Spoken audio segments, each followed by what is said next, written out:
Good morning, everyone. My name is Debbie. I'm with Festivals and Events Ontario. Thank you for joining Tuesday Talks with me and our guest, Pat Silver from Sing Toronto. Hi, Pat. Thank you. Hello. Hello. Just a little bit of housekeeping.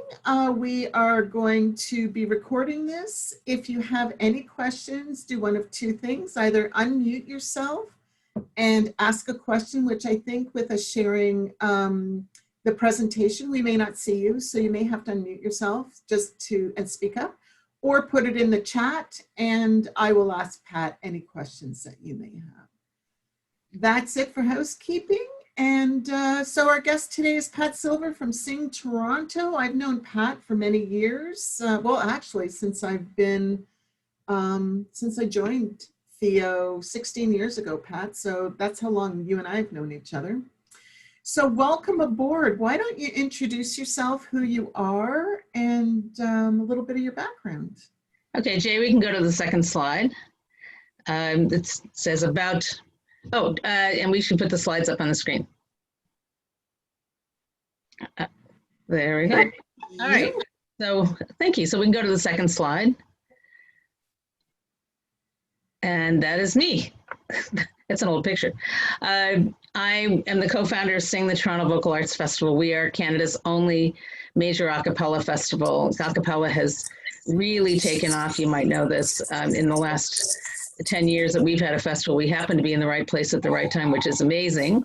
A cappella was always a vibrant vocal art and musical art, but now with pentatonics and all the television shows, Sing Out, Glee, all these shows that focus on vocal talent and on a cappella. There was an a cappella Broadway show. We've really hit the sweet spot in music, so we're really pleased to be there. Of course, it's always a challenge because there are a lot of music festivals. So we started, I was previously the owner of an entertainment agency called Sphere Entertainment. That's how Debbie and I know each other. I booked musical talent, jugglers, magicians, and a lot of major character shows like Babar, Shrek, Care Bears, Snoopy, Max and Ruby for shows that toured coast to coast to coast in Canada as well as across the world. So that's what we did. So I was a producer and also started multiple festivals. So I had that experience. I sold my company to retire, and my retirement is now that I'm a full-time volunteer running or helping to run Canada's only a cappella festival. And it says Beach Citizen of the Year. I did get an award for all my volunteering because it's all I do right now. I'm also an instrumentalist. I play a number of instruments and sing, and have recorded 4 albums and have a gold record. And so I'm very much part of the music industry, but not an a cappella singer. Okay, so we can go to the next slide. Thanks, Jay. So today we're going to talk about the challenges for Sing under COVID-19. What were our challenges? The seesaw of figuring out whether we could hold a live festival. We were supposed to be in May 2020. Well, starting around March, we took a look at what was going on and said, I don't know if we're going to be able to actually have a live festival. And as we got closer to May, it looked more difficult as they started having higher numbers and people started saying we really can't gather. So we canceled, then we postponed, and then we decided to film with no audience, and then we broadcast in September. So it was a giant transformation from what we normally do, which is present all live concerts, nothing digital, to actually producing something that was completely digital, bringing people to sing in front of a camera, no live audience, one at a time, edit it together, making them look like they were all in the same stage at the same time, and getting the message out to our audiences and our stakeholders that we were still open for business and we were still going to produce something very vibrant and exciting. It was just going to be different. So in producing a new festival, for us, we also looked at transformation, like what were our goals and initiatives? How could we transform And what were the obstacles for our achievement and our enablers for success? What was the business case for transformation? How do you determine what the currency of your festival is? And what are the early outcomes and the predictors of success? And what lessons did we learn in 2020? And how does that influence our forward motion? We survived in 2020 when I understand from Debbie that many festivals either closed permanently or cut back what they were doing dramatically or just skipped a year. And how did we survive? What did we do to keep our doors open? And what lessons can we learn from what we did in order to produce something for 2021? Again, under a virtual situation, and 2022 as potentially a hybrid. So I'll go to the next slide. I have to give credit to our festival chair for these slides. I am not as savvy on the technical side, but our festival chair prepared all this. So our festival is being challenged to fundamentally change the process and the practice to adapt to the changing conditions of COVID now and forever. It's not just our festival, it's businesses across the board. And these changes themselves need to happen while we're still delivering content to participants and partners, as well as fulfilling our funder requirements. It's very specific. When you get a grant, this is what you have to do. And we have to be able to fulfill this. I love this graphic. This is actually a tire being changed, 2 tires being changed while the car is in motion. And that's kind of what it felt like with our festival. We had to change the tires while we were driving the car. And I think about an orchestra where all of the instruments are integral to what we do. All the pieces, like a giant puzzle, are important. But imagine you're conducting the orchestra, which we are doing, and the flute section leaves, but you have to keep the piece going. And then the flute section comes back, but the violins leave. And then they come back, but the trumpet player gets sick. And all of this is going on while you are actually performing a piece of music. How do you manage that? It's very challenging. And how do you use your resources in a smarter way so that you can actually address all these challenges? So we'll go to the next slide. So transformation starts with where you are. What are your goals and initiatives? What's your current state? You'll see one person in our in the picture. We had a person who was our executive director. What is our to-be state? What do we want to do to make it better? And you'll see 3 figures there. What are the enablers? What are the things that can make it possible for you to make a transformation that is valuable and makes your situation work better? What are the obstacles for success? And what's the business case to do this? Next slide.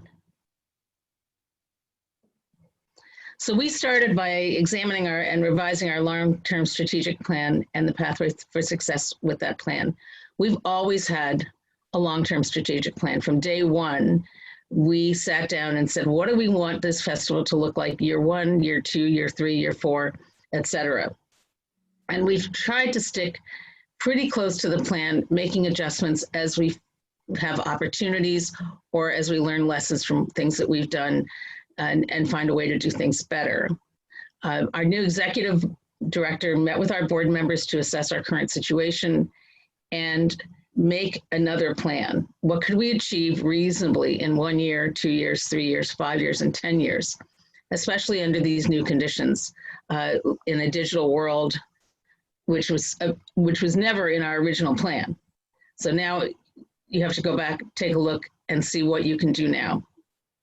How do you deliver quality programming in this new way? Well, first we knew we had to go digital. We didn't have a choice. We couldn't be certain that live performances with an audience would be permitted or would be safe.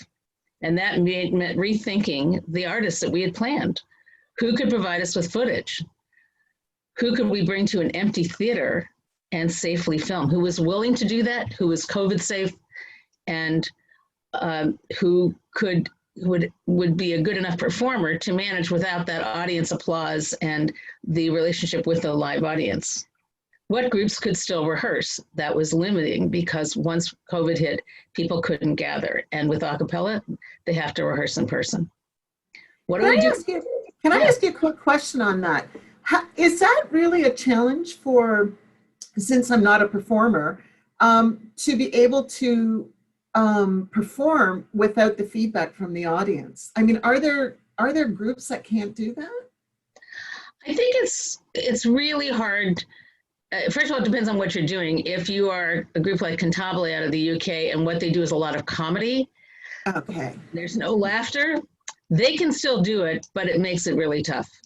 And there are groups that really need audience participation. There are parts in the countermeasure show where they bring people out of the audience onto the stage and have them do something with them. Well, you can't do that anymore. Right. So now you've gotten rid of that. A group like SoundCrowd has a lot of their energy comes from people singing along and clapping along. So yes, they can perform, but all that energy that feeds that performance is no longer there when there's no audience. Got it. So it's not impossible, but it certainly changes what you have. And again, you'll find groups that, you know, are press gang mutiny guys that do sea shanties that will say, sing along to this verse, and and it's silence. Right. Okay. Yeah. So they manage, but it makes it more difficult, and they can't rehearse. Right. There's apparently a program called Jamulus, which means you can rehearse in real time, but it's the best one out there, but it's still not great. And Zoom, forget it, because you can't synchronize on Zoom. So that made it incredibly difficult and challenging to find people that could sing together and rehearse. And I think any kind of rehearsal is really difficult especially if you're talking theater. You know, how do you do the blocking? If you're supposed to be dancing with someone, it's incredibly difficult. So we did find people that could come in and film. And what do you do with those international headliners that we paid deposits for and can't bring them across the border? Not even to film them. How do you deliver the same quality through these new channels? People expect the vibrancy, the excitement of being in person for an event. There is something that happens when audiences gather that creates so much energy within the audience that you don't have when you have individuals watching from a computer at home. It's that mosh pit crowd that, apparently when the Beatles performed, you never could hear them because people were screaming so loud.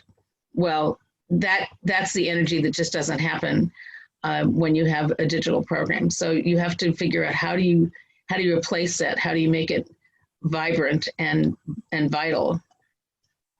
The digital did give us the chance to expand our audience and our partner base across the world. And that's the one plus, that we have viewers from all over, literally all over the globe, watching our programming. And we've had comments, even a comment from a group in Ottawa that said, we would love to have come to your festival every year. We didn't have the money. We'd only send one person, but now all of us can watch the festival because we can go online and do that. So that is one of our goals, and it's also one of our successes. And then we needed a plan for a hybrid festival going forward, because we know we are going to have to be hybrid.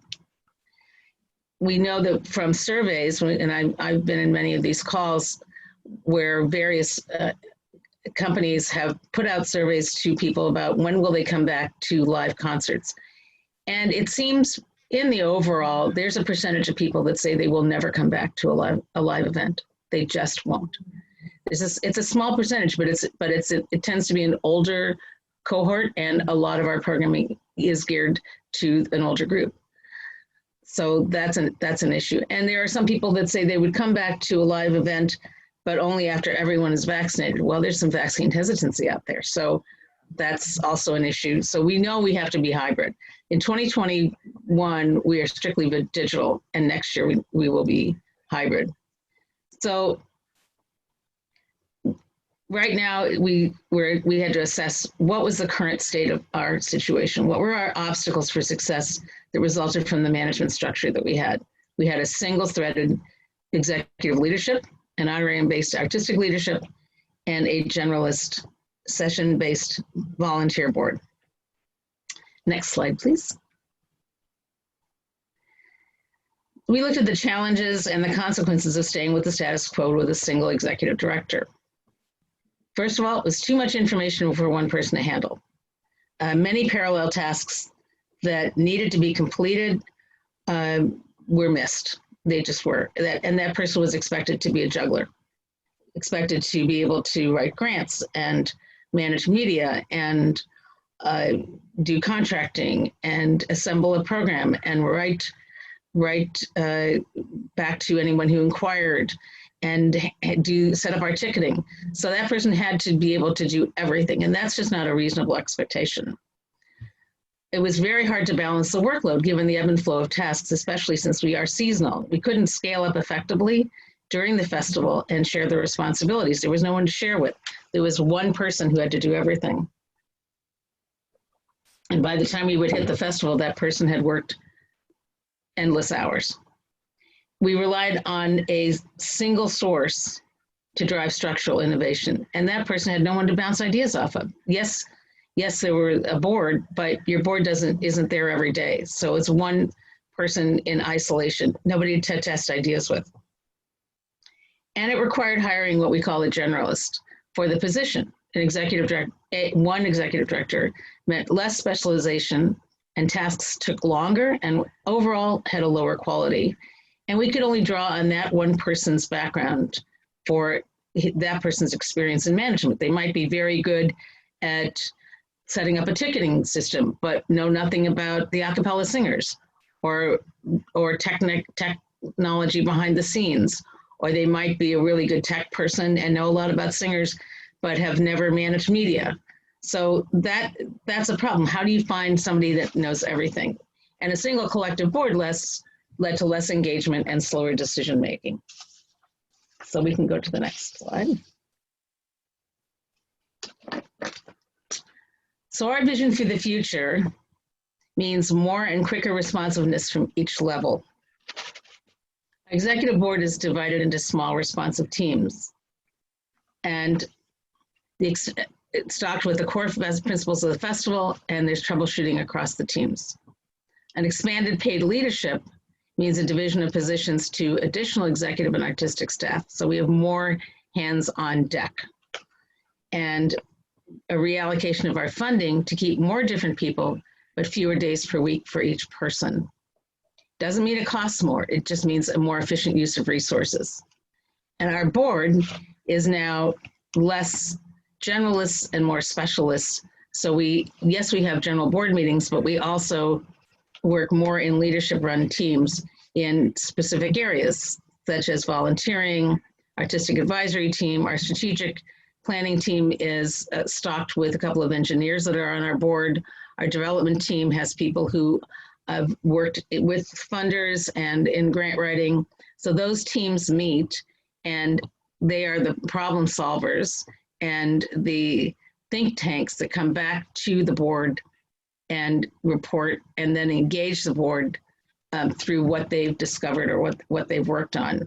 So it means more clear board responsibilities and more board engagement. So all of that works together to make a more efficient festival. Again, we're a very small festival, so we have to be efficient in how we run it. Okay, next slide. So we decided to look to a new model in terms of our staffing. Rather than having just a single threaded executive director, one person that we expected to do everything, and one artistic director, or we currently have an artistic director duo, we look to branching out and dividing the work, not necessarily paying more, but just dividing the work. So our artistic team, our new artistic team, is a senior artistic director who is essentially the figurehead of the festival artistically and a major programming decision maker. That our new artistic director is from London, he's Canadian, lives in London. He has run a cappella festivals before. He has sung in many a cappella groups. He knows all of the important groups around the world. He's worked with them. He's coaching a group in Israel. So he's the senior connection to the international headlining a cappella groups and has a really good overview of how all of this works. Our associate artistic director is the boots on the ground. He's local. He is in charge of community engagement and outreach. There are lots of community choirs and emerging artists, young groups. He teaches at Sheridan College, so he will have access to students who are interested in the performing arts, who want to get involved at an entry level, who as volunteers are potentially perform with us. And he's in charge of the special projects and the community stages. So that's how we divided the artistic team to make it more relevant and inclusive. Our executive team now is 4 people, as opposed to having a single person to manage everything. We have 4 specialists. And again, the cost is slightly more than a single full-time staff member, but not by much. And we expect that the results will be so much greater. At the top of the chain is what we would have called the executive director. We call him the director of strategy and engagement. He's the operational figurehead of the festival, and he hones and implements our playbook. He has worked with many large organizations, been in charge of boards of directors, been on boards of directors, has negotiated contracts with major festivals and orchestras and other organizations, and actually teaches arts management. So he is somebody who's really well versed in how arts organizations work and should work, and can see he's the big picture guy, and he coordinates everything. Our operations director is what we call a digital native, and that's something we didn't have before. Given the digital world in which we live, we needed somebody who could actually handle the management of our digital assets so that everything we have is in a central location, in a repository. Everyone can access it, whether it's all of the executive team, the artistic teams, whatever they need, can go and grab photos and all of our art assets that have been developed by Shandy, our artist, and can look at the contracts, can get the bios, can get whatever they need, the technical requirements. All of that's now in a single repository, and that's what the digital asset management person did. And he coordinates all of the administration of the tasks and teams. The development director is basically handling patrons, donors, fundraising, grant writing, and all of our sponsors. She is in charge of finding our money and making sure that the people who've given us money, whether it's a grant or a donor or a sponsor, are always kept in the loop and feel engaged, and that feel that they're getting what they had promised. And finally, a social media director, who is specifically that is all she does is social media for us and for other clients. And she's the one who understands all the platforms. So she understands Facebook, Twitter, Instagram. What do you put on each platform? How do you make each platform work to your greatest advantage? What do the graphics look like in each platform? When do you post? What is the best thing to post? How do you tag people? How do you get artists to tag us? So how do we use our limited advertising resources, given that we're in Toronto, where you get festivals who have an advertising budget of $1 million, and we don't have that. So we use her as a resource to help us reach out and develop and engage audiences through social media. So that is entirely her job. Okay, next slide. So we have so the cash flow is still fine based on a reallocation of our funds. So we wanted to understand the currency of the festival. What were we paying and receiving from all these different structures? By reallocating the funds, we had more consistent expectation of costs rather than spin-up contracts, and we could manage our resources much better. Spin-up contracts would be a one-time contract that you would have with a grant writer, or someone you bring in through a program that helps you understand your strategic planning, or a social media person that handles a particular event only. And they'll start, by the time you add up those contracts, they start to cost you more than if you really have these people on your staff. It also means that a specialized team reduces the amount of time it takes to do a specialized task because they're already part of your organization. That leads to a better programming and outreach, more ticket sales, more engaged participants, deeper industry contacts, and fewer delays to partners and stakeholders, which is important for our reputation. These stakeholders need to feel that they're getting value for what they're investing in. Better digital collaboration system to track our tasks, including outstanding work and work in progress, so there's more visibility and accountability to those stakeholders and our participants. And a more diverse set of voices at the table from a paid staff to help with more creative solutions and the novel challenges of COVID-19. A more diverse set of backgrounds to understand the successes and the challenges in our field and outside of our field. And more hands on deck for times of high demand so we can ensure there's never a bottleneck. And that leads to more goodwill with our volunteers. When we appear to be more organized and we better understand the responsibilities and the close relationships with the board members and the volunteers, we just do a better job. Okay, the next one, please. Just out of curiosity, managing your resources, do you have, like, how does everybody communicate? Do you have an application that you do, or is it just regular meetings? Just out of curiosity with the state of technology today. We have a Zoom account. Okay. And we also have Google Meet. Okay. So I'll often get something from our, from Bremley, who's handling our, the development, saying, I want to meet you on Google Meet at 7 o'clock. I know that the team has a weekly meeting on Sunday night. They get together every Sunday night, the four of them, and they review what they've been doing and discuss what's ahead to make sure it's coordinated. And then, we all meet by Zoom electronically, and it's pretty efficient. We used to meet in my living room, and I would serve dinner to everyone at the board meetings. But unfortunately, that's a big missing.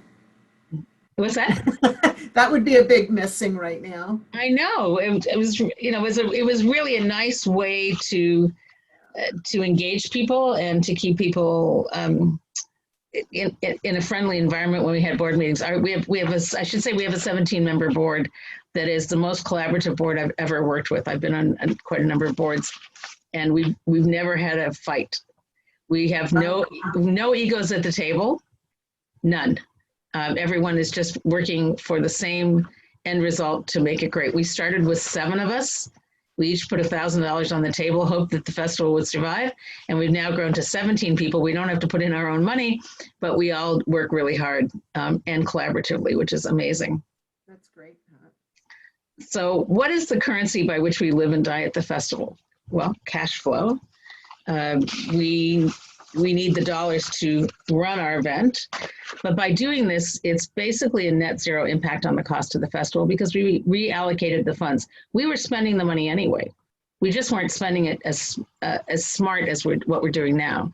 And now there's more consistent expectation on costs from periodic payments rather than spin-up contracts. We know what it's going to cost us all year to run this festival. Rather than running into something like we did last year where we said, oh, we need somebody to do our social media because we're not doing it well enough. We're going to have to hire somebody. Let's go and get quotes and find out who we can afford and who can do the best job. And then it's all the scrambling you have to bring in those contractors. And this way we are set up we got rid of all the time wasting of trying to find people, and also the insecurity of, do we have the money to pay them and how much is it going to cost us? This way, by creating this management team, we know 1 year out exactly what our costs are and how to manage that and what we need to raise. That means it's better programming and outreach to our participants. when we're better organized, we expect we'll have better ticket sales. I noticed our tickets are going on sale this week, and we are a month out of our festival. Well, last year, we were scrambling to get on sale a couple of days ahead. But again, it's just better organized with people who are better informed in particular areas. So our digital asset person is what we call a digital native and has no problem setting up digital ticketing. It's something he's done before, and so it's done better and it's done more quickly. And then we have specialized points of contact for interaction. We know who to talk to. We're not going back and forth saying, who's responsible for this and how do we manage it? And by doing that, it really means a better reputation. Our industry contacts will better respect our work because they'll see that it's done very well, very efficiently, fewer delays and better responses to our partners and stakeholders. Rather than 6 months ago, we were supposed to write to sponsors and nobody did it because nobody knew whose job it was. No, everybody knows what job that they're supposed to do, and it's done. And it's done on a very frequent and efficient basis. And then the goodwill that we generate from all this, which is a better understanding of our responsibilities and a closer relationship between the leadership and the board members. And fewer meetings where the board members just show up and listen.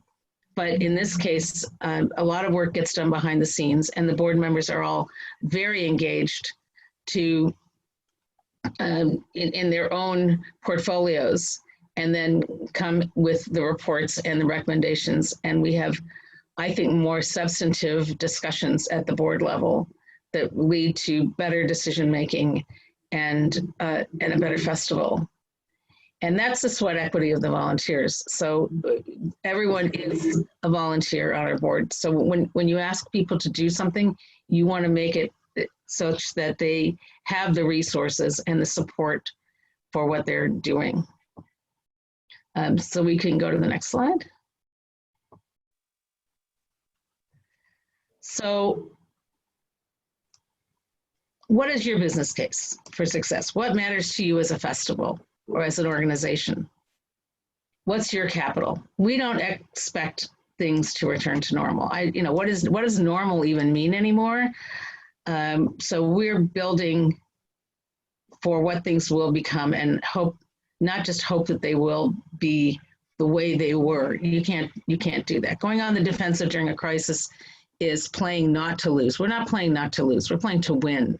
So we're doubling down our efforts and investing in new approaches and resources so that we can stay vibrant, we can stay vital, and we can stay active. And we're investing.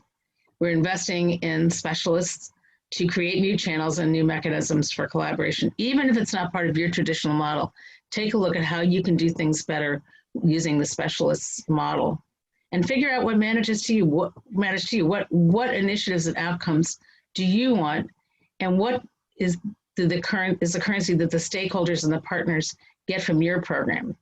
What do they expect? How do they expect it to unfold? And what do they want as a return of their investment, whether it's a return on actual dollar investment from a sponsor or stakeholders being your volunteers? What do they expect to get in terms of experience from the organization?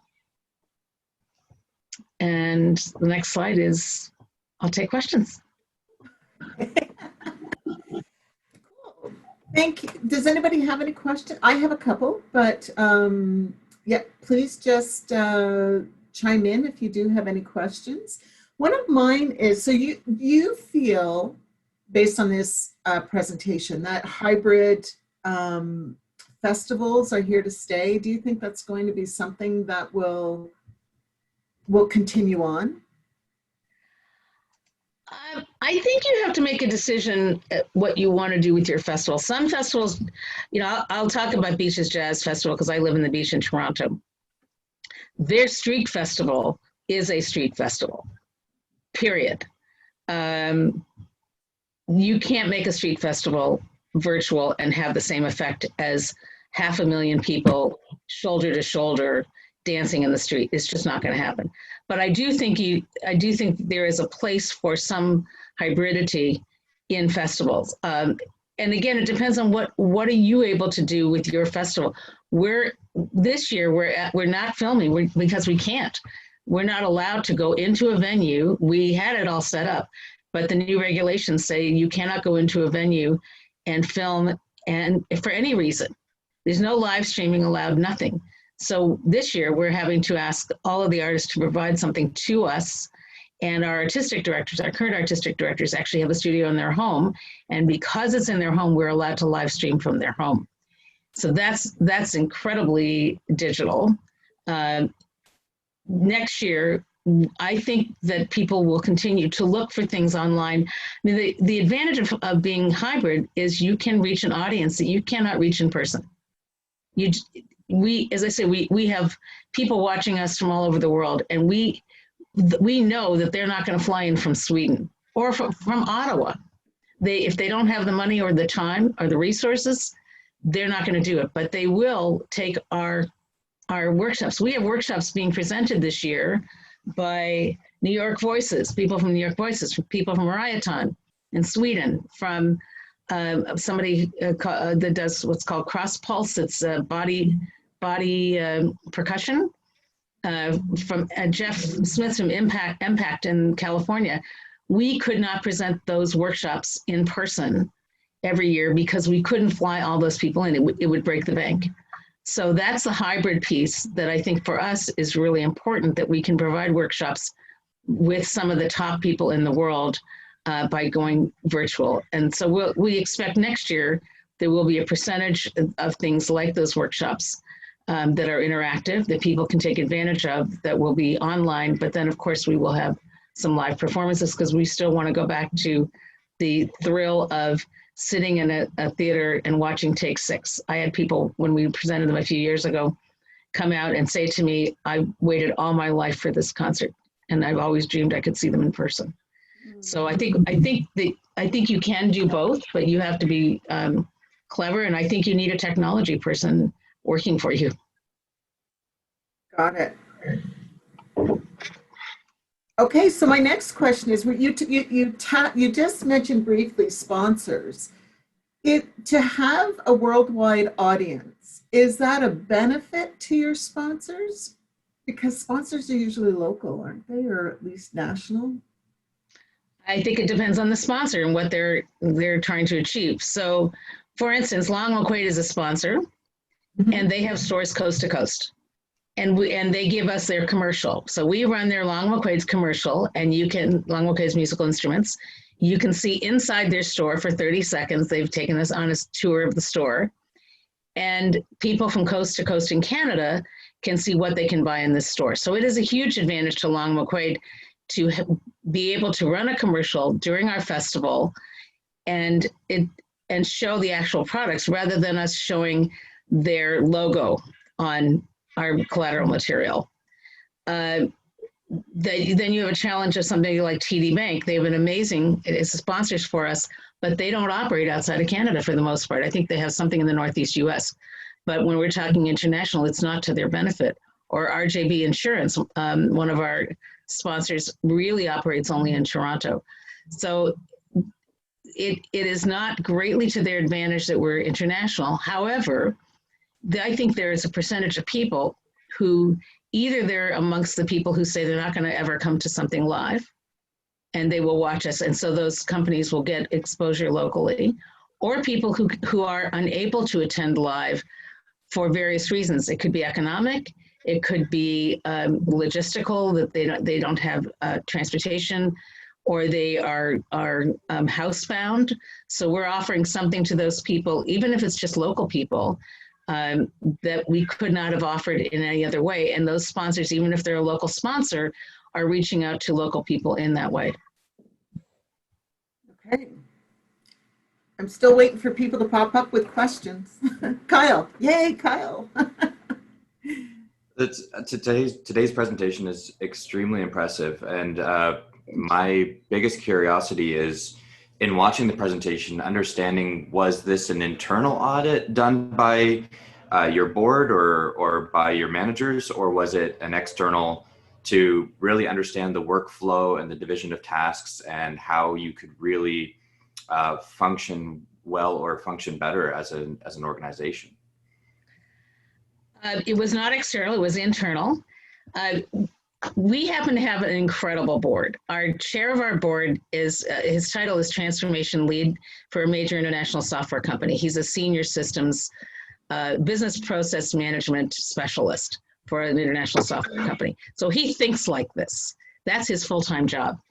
One of our other founding members is also an engineer. So two engineers who think like business process management are a really great resource. And so they could see that in how we operate. Then we have our treasurer is actually an accountant. She's a certified management accountant. So we have, and we have a lawyer on our board, and a lawyer who is not on our board, but is a pro bono lawyer who advises us. So when you have that kind of thinking power, they came up with these ideas and presented this to our board and said, you know, we appreciate, we had two paid people before that, one for 2 years who I had known her for a very long time. She's from the event industry. But when we hired her, she said, I'm going to give you 2 years, I'm going to retire. And we didn't believe it, and she did exactly what she said. So then we hired someone else, but all the time we realized we're trying to hire somebody who can do everything.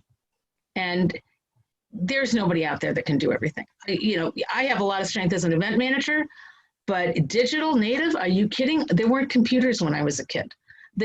So then you get the person who really understands the digital world, and they're 25 or 30 years old, but they don't have the years of experience of festival management. So how do you do that? You have multiple people. So that really did come from internal, them looking at how do we do this better.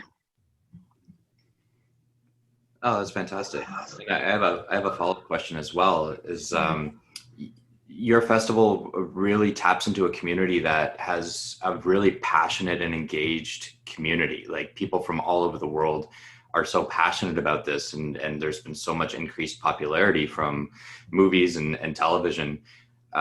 Is that something that really strengthened the case for you going digital, and for you looking at a long-term hybrid model, that there may be success for you in this, where maybe some community events may be more worried or think that there may be less engagement?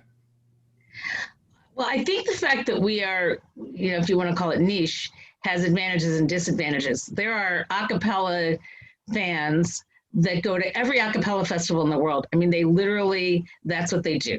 It's kind of like the Grateful Dead fans that go to every Grateful Dead concert. So we have that community, and also the people who sing in those groups who want to hear impact. Like this year we have impact from the States. We have the Okai singers from Taiwan. We have a group from Cuba called Vocal Sampling, and we have Ryoton from Sweden. The a cappella singers want to hear all of them. And we can do 4 headliners like that because we can afford to pay them to do digital concerts.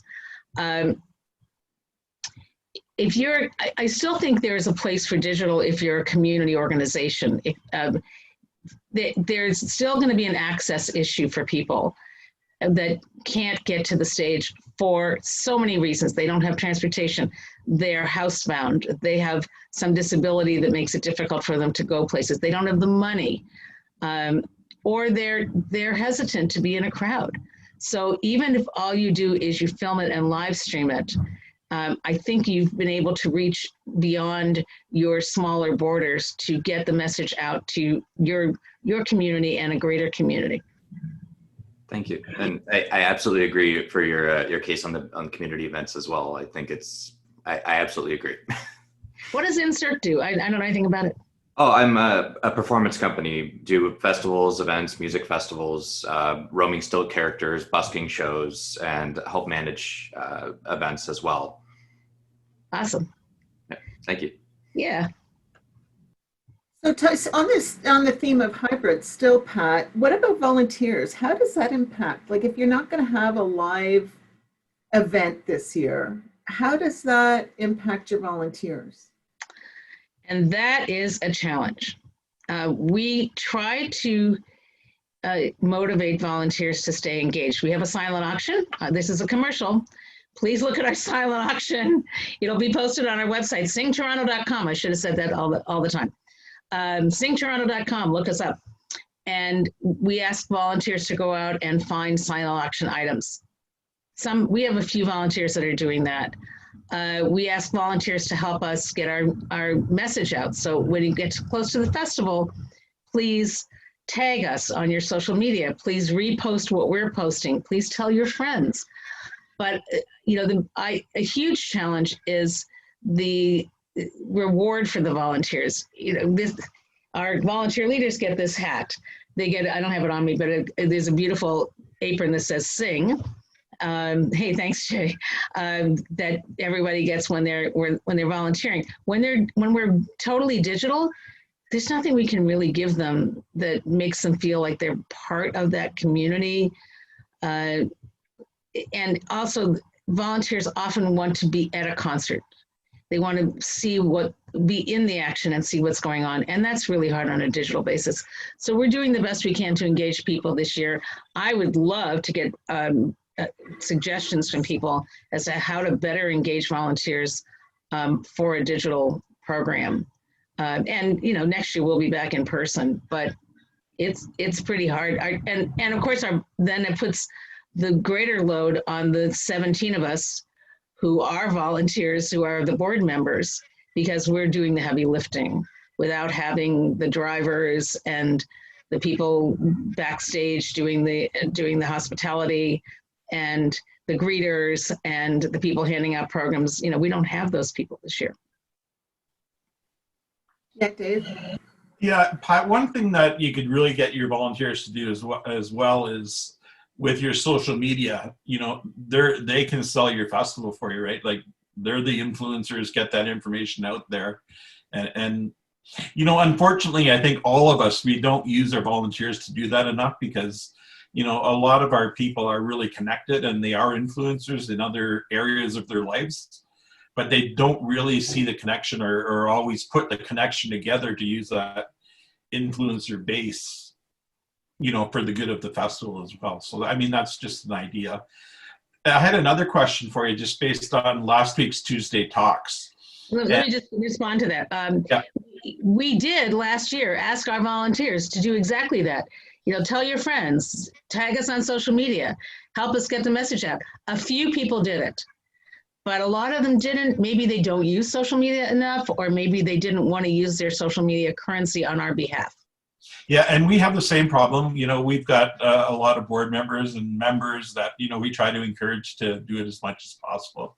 And it gets frustrating sometimes. You see them doing it for everything else. But, even sometimes their own festivals, they're not doing it and not making that connection that, 1 or 2 posts a week or a month even that gets that message out there. Yeah, I think, and some people are more interested in posting about their cat. Than posting about our festival, because that's their community. Their community is interested in what is their cat doing today, or what did they make for dinner. Their community is not interested in what is our festival. They're interested in our festival. So how do we convert that? And our volunteer coordinator Michael Latsky is fabulous, but he pushes at people and he tries to engage them. And I think so many of the volunteers really just want that in-person experience. If you look at TIFF, for instance, the TIFF volunteers may or may not be there for the good of the festival. I think there's a percentage of them that come because they want to be around the movies, the movie stars. Some might be altruistic, but many of them just want to be part of the action. And so when they're not part of the action, what's their motivation to help promote it? I think that's challenging. Anyway, you had a second question. Sorry. Yeah, and I was just wondering with last week's lawyer talking about synchro rights and stuff like that in the digital age, is that causing you guys a lot more consternation than it used to? We do pay SOCAN fees. So that, of course, we've always paid SOCAN fees.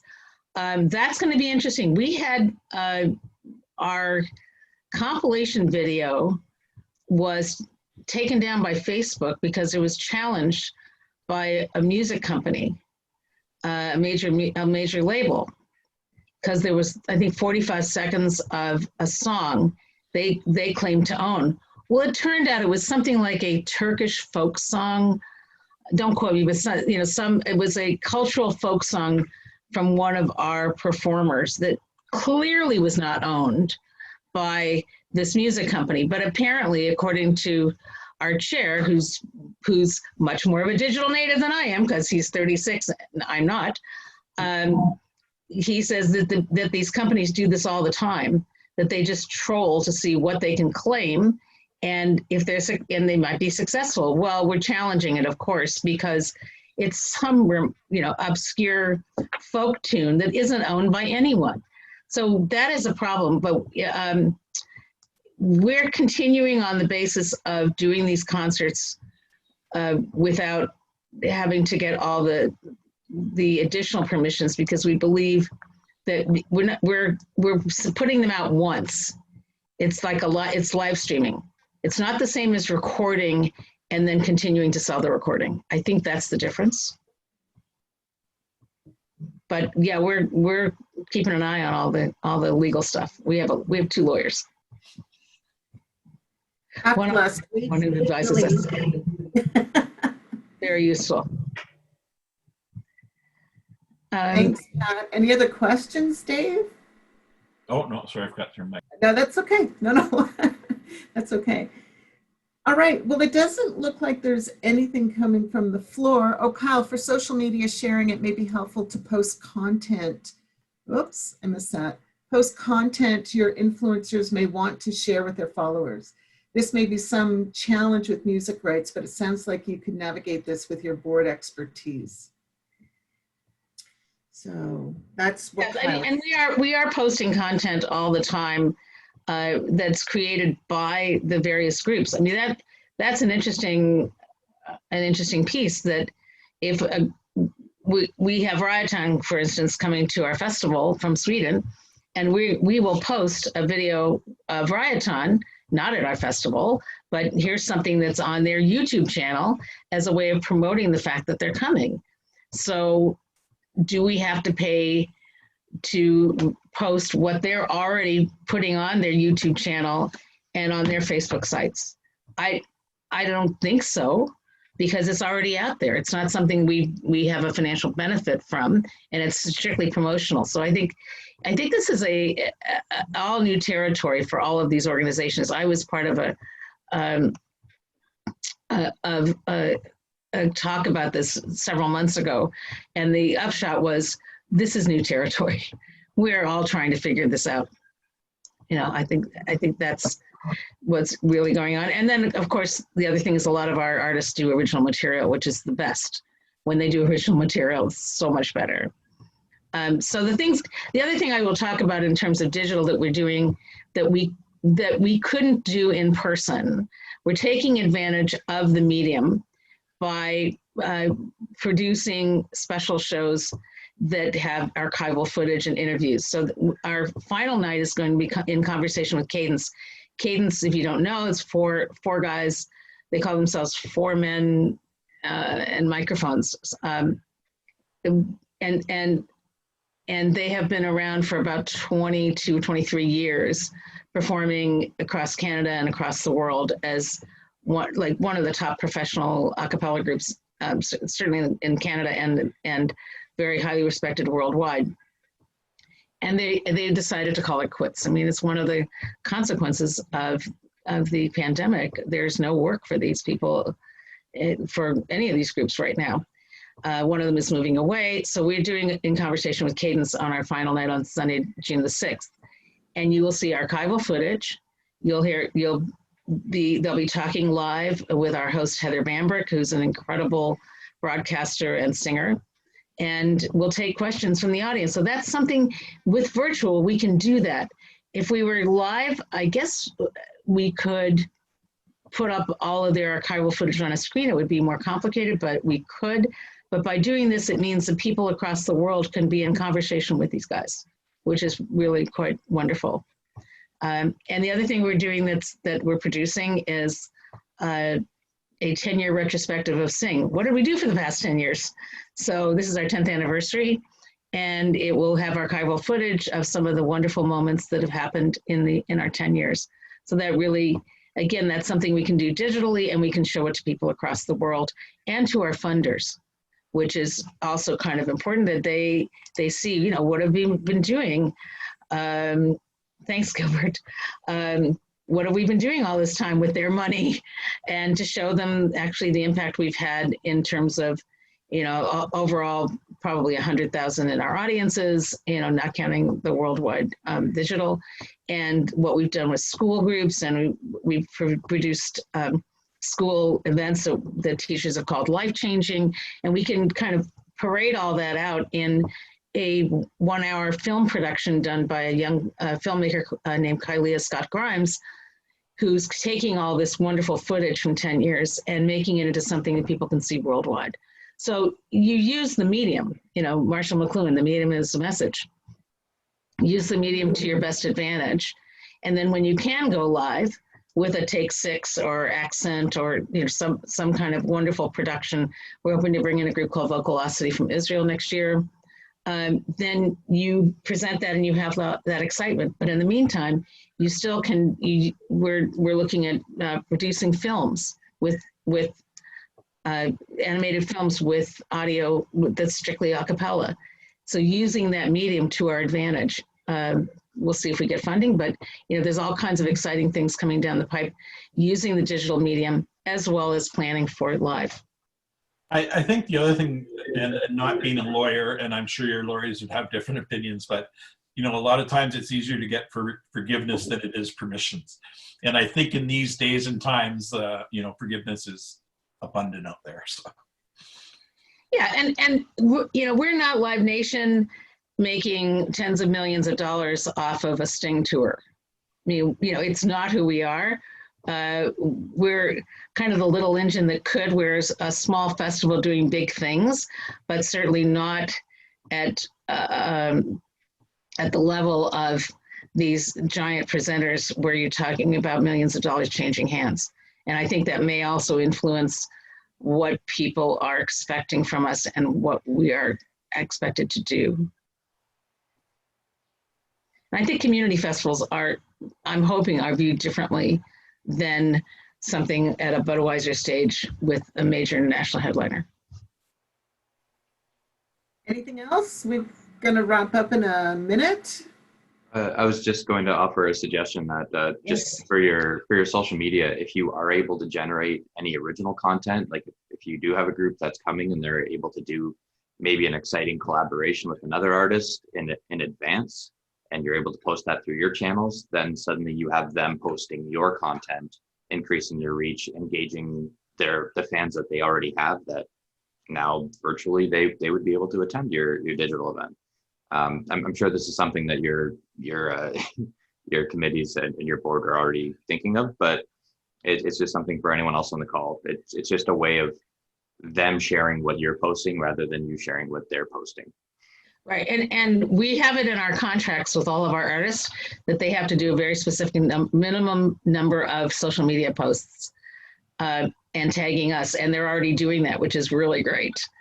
And we do create through Canva, which is an art platform. We're creating content that they can use, but that's actually a good idea. We also do ask our artists every year to create at least one video of their own saying, hi, this is, you know, artist X, and we're going to be at Sing on such and such a day, and make sure you check us out. And they post it to their channels, and then they tag us. So that's that's actually in the contract. We learned that we had to do that.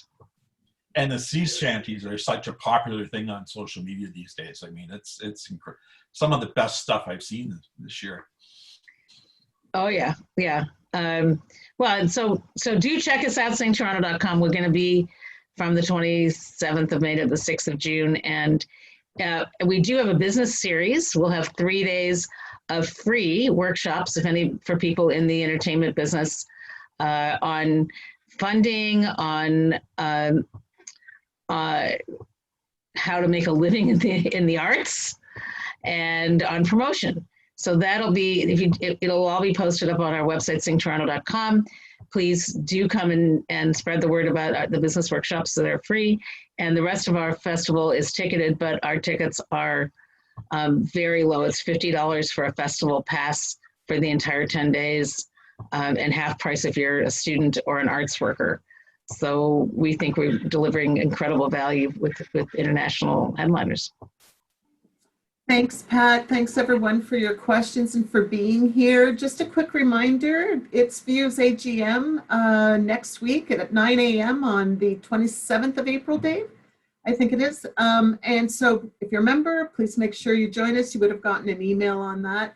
Pat, thank you so much. This was such a great presentation, a great chat.